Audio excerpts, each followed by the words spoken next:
बिस्मिल्लाहिर्रहमानिर्रहीम। ये tutorial ESS recruitment module के ताल्लुक से बनाया गया है, जिसमें आपको ये दिखाया जाएगा कि मूविंग फॉरवर्ड जब रिक्रूटमेंट मॉड्यूल लाइव हो जाएगा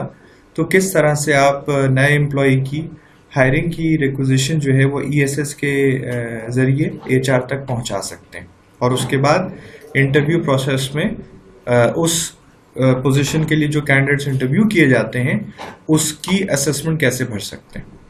यूजर एंड पे दो काम होंगे, एक एम्प्लॉय रिक्विजिशन भरी जाएगी और दूसरा इंटरव्यू असेसमेंट एप्लीकेशन या जो फॉर्म है ईएसएस पे वो भरा जाएगा, और बाकी जितना काम है वो बैक एंड पे एचआर खुद करेगा। और एचआर जब ये लाइव हो जाएगा मॉड्यूल तो शुरू में इंशाल्लाह आपकी भरपूर सपोर्ट करेगा, आपको असिस्ट करेगा, लेकिन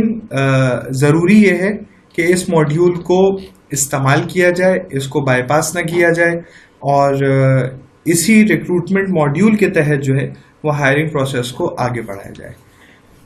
फिलहाल मैनेजर एंड अबव की जो पोजीशंस हैं उसके लिए इस रिक्रूटमेंट मॉड्यूल को इस्तेमाल किया जाएगा, और ये आपकी मेन स्क्रीन है जो आपको आपके सामने नजर आ रही है ईएसएस की। ये टेस्टिंग एनवायरनमेंट है एचआर की। इसमें आप देखें रिक्रूटमेंट के दो फंक्शंस आपको नजर आ रहे होंगे, एक एम्प्लॉय रिक्विजिशन फॉर्म है और एक एप्लीकेंट असेसमेंट है।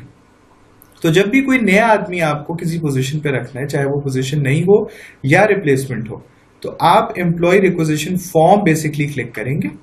और उसके बाद उसका एक पूरा प्रोसीजर है, वो प्रोसीजर आप पूरा करेंगे और उसके तहत वो रिक्वेस्ट आपके एचओडी को जाएगी। एचओडी उसको रिव्यू करके अप्रूव करेगा तो वो एचआर में जाएगी, और एचआर फिर उस पर काम करके कैंडिडेट शॉर्टलिस्ट करके इंटरव्यू प्रोसेस पूरा करके इंशाल्लाह ऑनबोर्डिंग और वो बाकी तमाम जो काम है ईएसएस और एचसीएम जो बैक ऑफिस फंक्शन है उसके तहत पूरा करेगा। और दूसरा इसमें फंक्शन आपको नजर आ रहा होगा एप्लीकेंट असेसमेंट का। ये दौरान इंटरव्यूज होगा कि जब आप किसी कैंडिडेट का इंटरव्यू लेते हैं तो अभी तो एक हार्ड कॉपी होती है इंटरव्यू असेसमेंट शीट, वो आप भरते हैं और उसको साइन करते हैं, लेकिन मूविंग फॉरवर्ड जब ये लाइव हो जाएगा तो यही एप्लीकेंट असेसमेंट फॉर्म है जो आप अपने लॉगिन आईडी से भरेंगे और उसको जो है वो